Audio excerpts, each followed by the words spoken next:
My už pokračujeme v regionálních zprávách. Na jihu Čech testují lékaři virtuální jednotku intenzivní péče. Podle vývojářů a prvních zkušeností zdravotníků by měla ulehčit práci na těch nejpřetíženějších odděleních. Ve virtuální realitě se nacvičí obsluhování přístrojů, jako jsou plicní ventilátory nebo dialýza. Jak virtuální nácvik funguje, nám přiblíží Romana Lémanová z nemocnice v Českých Budějovicích.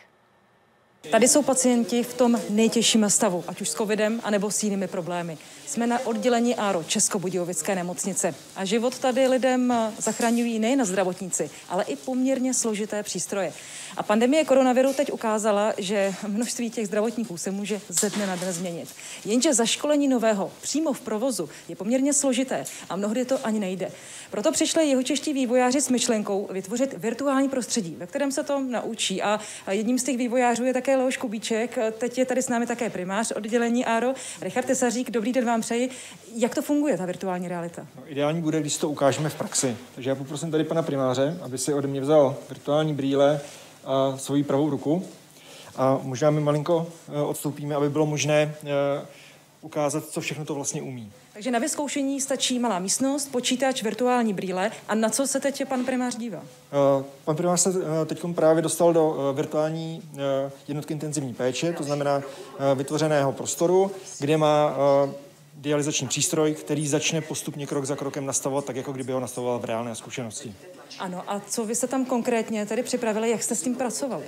Je to 3D model reálného přístroje, kdy, tak jak můžeme slyšet i trošku za sebou, člověka provází audioscénář, videoscénář, který umožňuje nastavovat jednotlivé části displejů, hadičky, navěsit na to všechny vaky, tak jak je to v tom reálu možné.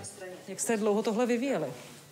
Začali jsme to vymýšlet během první vlny covidu, to znamená, dneska jsme na podzim, takže necelý půl rok. Já vám zatím děkuji. A teď poprosím pana primáře Richarda Tesaříka, jestli byste si, pane primáři, snad sundal 3D brýle, abych se vás mohla zeptat, jak moc je vlastně pro vás tahle virtuální realita reálná? Já jsem byl zpočátku skeptický, protože jsem si nedovedl představit, jestli takto složitý přístroj bude možné přes virtuální realitu ovládat, ale překvapilo mě, že ta realita opravdu je poměrně velmi věrohodná.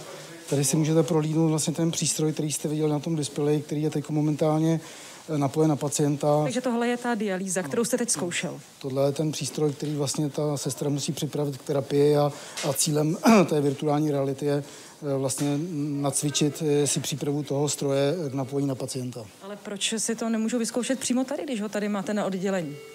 Ten přístroj samozřejmě, pokud je nasazen na pacienta, tak není možné na něm nacvičovat napojování těch setů a je možné, že v rámci epidemiologických opatření nebude ten personál úplně k dispozici a bude možné vlastně na základě té zkušenosti s virtuálním prostředím rychleji vyškolit personál k tomu, aby to dokázal. Je něco, co jste tam, protože jste to testovali průběžně, tak co jste třeba připomínkoval? Na první pohled by se zdálo, že to bude jednoduché, ale ovládání toho joysticku spolu s tou virtuální realitou chce trochu cviku a tam jsme odladili s těmi softwarovými inženýry tu jemnost toho ovládání, aby to opravdu odpovídalo té skutečnosti. Já vám děkuji, nashledanou. Děkuji, nashledanou. A ještě se vrátíme k Leoši Kubíčkovi. Zajímalo by mě, do jaké míry se můžou dostat do praxe právě tyhle virtuální reality. Poměrně rychle. My v tuhle chvíli jsme dokončili prototyp, který teď dáváme k testování našim zdravotníkům, abychom dostali co možná nejvíc informací z praxe. Takže děkuji určitě tady panu primáři, to samé Jindřichohradecké nemocnici. A následně řádově za 2 měsíce očekáváme, že se pustíme do detailních postupů na už finální aplikaci. Ano, není to ale v uvozovkách pouze dialýza, jsou to i další přístroje, které vy jste připravili. Mluvíme právě o virtuální jednotce intenzivní péče. Cílem je mít vlastně portfolio všech zařízení, které jsou běžně dostupné na jednotkách intenzivní péče v České republice a potom samozřejmě v zahraničí. Teď aktuálně v tom prototypu jsou ještě 2 plicní ventilátory právě s ohledem na aktuální situaci. A které se týkají i covidu tedy? No samozřejmě. Já vám děkuji, nashledanou. Díky, nashledanou.